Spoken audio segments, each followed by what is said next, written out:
Welcome to the Subjective Professor podcast, where we reject coercion and hypocrisy. It's Thursday, June 25th, 2026, episode 530, and we're going to talk about Arynne Wexler, who is a female comedian. Uh, and I've mentioned before, comedy is a big deal for me, but I just noticed as I was saying the date that today is the day the Korean War started back in 1950. I probably should have done an episode on that, but maybe next year. Anyway, so let's talk about Arynne Wexler. She popped up on my feed. I guess she's a hot comic right now, perhaps. As she would say, she is liberal passing. Like if you look at her, you understand what that means. That if you look at her, she looks like she would be a flaming liberal, but she's not. She's actually a small government, limited government Republican, old school Republican. She even doesn't like the word Republican anymore because, in her words, that it's co-opted. But she's liberal passing. So if you look at her, you think she's liberal. She went to exclusive private high school, then she went to Penn. I believe she went to Wharton, and then she worked for Goldman Sachs. And she did a startup in Silicon Valley, and now she does comedy, which is a very interesting uh, journey. Um, and I watched a couple of her clips. I didn't watch a whole show, but there's one clip where someone accuses her of being a racist, and she responds by saying, "Excuse me, professional racist," which I thought was hilarious because it's also something that I would say in the classroom. Because basically not only I identify as a racist, but that I was a professional, so I know what I'm doing. Um, so I won't share many of her jokes because I think it's funny when the comedian actually says it. But yeah, she is an equal opportunity offender, which is something I would always say as well. And so everyone eventually gets offended. And that's what I want to talk about in this episode. Now, this is the third episode I've done on comedy. Episode 61 was All Comedy is Racist. And episode 269, is my most popular episode, relatively speaking. And that was on Leonardo Joni, the most banned comic. And it's funny. She's also a woman, and Arynne Wexler is a woman, so maybe I only listen to female comics. I don't know. I discussed in those earlier episodes the academic explanation of comedy, and they came up with something called the benign violation theory. And I probably would have written something like that had I caved to the liberal pressure and became a communist like all the other professors, most of the other professors in the university. And I think that benign violation theory comedy is basically politically correct comedy, which is mostly unfunny comedy, right? Because you can't go after the juiciest stuff. You can't laugh at the best stuff. And so that has to be untouched, which leaves you with not a whole lot. But everything, I'm talking everything, including the most morbid, sick, disgusting situation you can imagine, horrible, in fact, is funny to someone, right? Someone will laugh, which also means that, yes, someone else will always get offended, right? You'll always find people who will look at any given thing, phenomena, situation, idea, as being funny, which means that other people are going to think it is offensive. Now, humor is important um, for us to be able to get through life. I do think it's a reflection of the attitude of life. You could, when confronted with a really bad situation, you can laugh it off and move on, cope, deal, or get extremely negative, spiral out of control and maybe even become suicidal. Uh, and you can kind of imagine this if you have been in or familiar with different contexts, different situations. And I've mentioned gallows humor before. People who have to execute others, you're going to start making jokes because that's the only way you're going to be able to cope. Either you start making jokes or you are going to end yourself because it's just so horrible. So, what is benign violation or violation theory? It's a sort of cleaned up version of how I explain comedy to be, which is the violation of the expectation, violation of what was expected. And this comedy becomes more pronounced, becomes more extreme when people are very serious about something. The more people are serious about an issue, well, the more the potential for comedy increases, right? Because what happens is when people are really serious, when something is very widely viewed or believed, you point out the violation of the expectation. Right. And the people who do this on a very regular basis, and when other people hear what they say, their perspective, they laugh. Well, these are the professionals. These are the comedians. These are the professional racists. Okay. Now, why do I say racist? Well, because the expectation comes from a generalization, an understanding. Hey, I'm looking at this. This is what I'm expecting. Oh, look, it's not what I expected. And there you have, at that moment, either it's funny or it's offensive. So people who point out the violation of the expectation, people who point out a contradiction, people who point out the hypocrisy, people who point out similarity of expectations, well, they're professionals because they can kind of do it on the fly. They can notice things that other people generally don't notice, and they make a career out of it. Now, pointing out the obvious, which was previously not noticed, you might want to call that, which they point out, a truth, a reality. Maybe it's just simply a different perspective. But for someone, it's the truth. It is sacred, even. And when you point out the problem with what they hold on to, see, that embarrasses people. It gets people angry. And now we're moving beyond the people who are just simply taught to be offended, okay? I'm not I'm not talking about those people now. The people who were taught to be offended by certain things, were taught to be offended by the people who are angry. They're embarrassed. They're humiliated, perhaps. And so they go and they tell other people, when you hear people say this, you have to get angry. In religion, we call this heresy or something that is sacrilegious, taboo. I mean, there are lots of words for it. And so in religion, it's easy to see because there are lots of different religions. And at least in the United States, it's still okay to make fun of most religions, except for like Islam and Judaism, perhaps. Judaism is a recent entry into the can't talk about it kind of topics. But anyway, you can begin to see what I'm talking about. The more that people are serious about a belief, the more they get embarrassed or angry when you point out the humor, when you point out the violation of expectation, when you point out that there's a contradiction, there's a hypocrisy that is similar to something else, which is not so sacred. And so people who are in positions of power, they declare that this topic or that perspective cannot be touched or discussed, and therefore those views must be censored. And that's kind of what I mean. Either you are the offended or you are going to be a person who tells other people that they should be angry when they hear something because they get offended.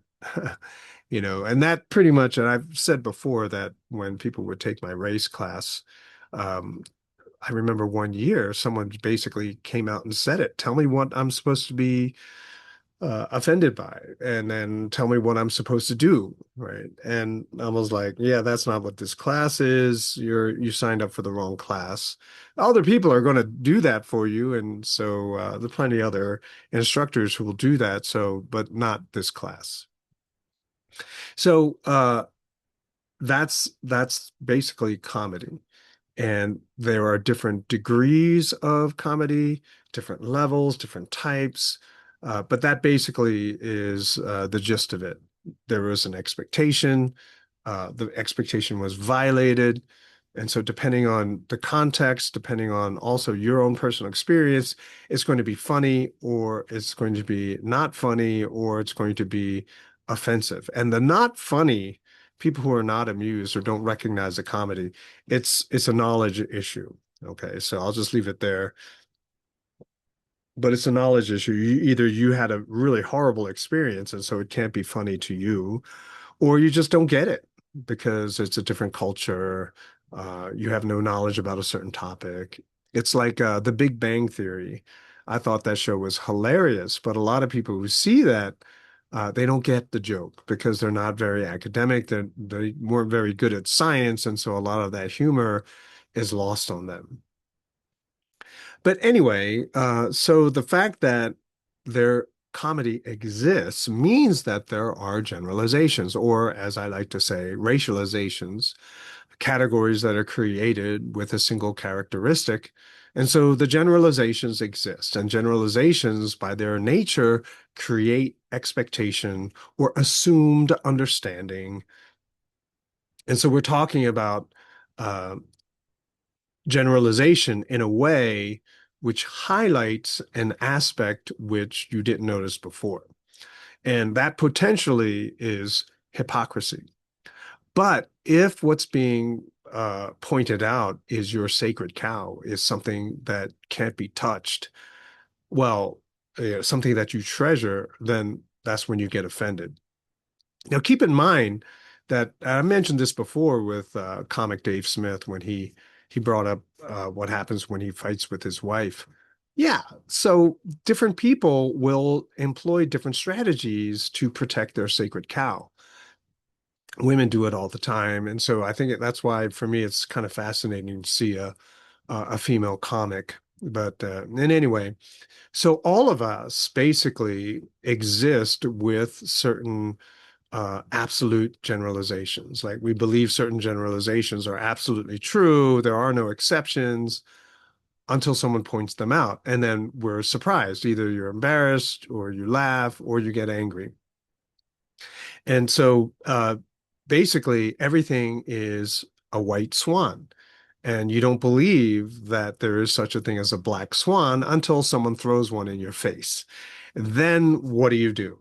Right. So your theory is fine until someone destroys it. And so what's your reaction? Are you going to become closed-minded? You're saying, well, you're not allowed to talk about that. Right. So well, censorship, right, which happens not only in religious institutions, but also in the secular world. We just call it censorship as in general.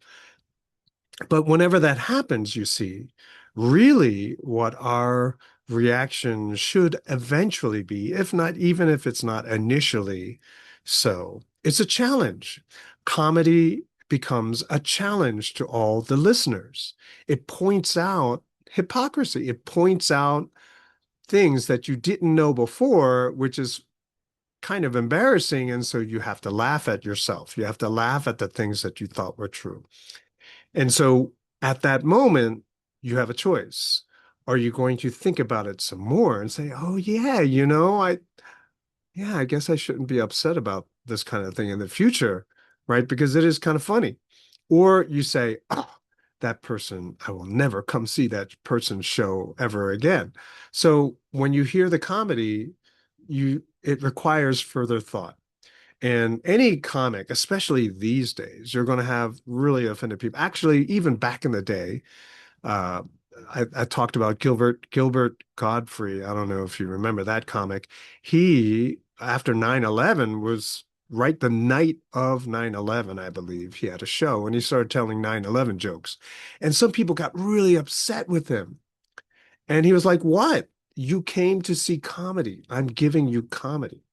And so that's the thing, right? Not only do different people cope with serious situations differently, like sometimes with comedy, but it's a challenge to everyone who's listening.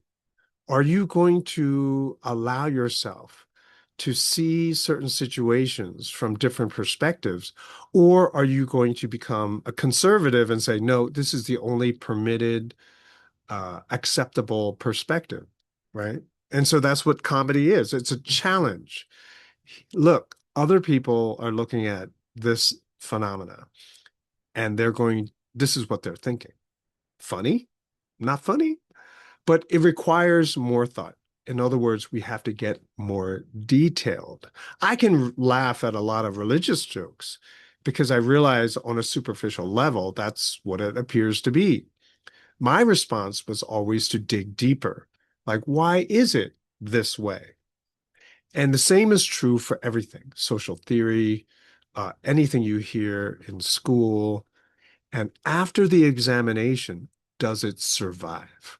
Right? Does that sacred belief that you have, does it survive the analysis? Does it survive introspection? Does it survive other perspectives? Or does it not? And so those people who know that it would not survive then get very, very angry. They'll pass legislation and say you're not allowed to talk about it. You know, anti-Semitism laws or hate speech laws, all of that stuff.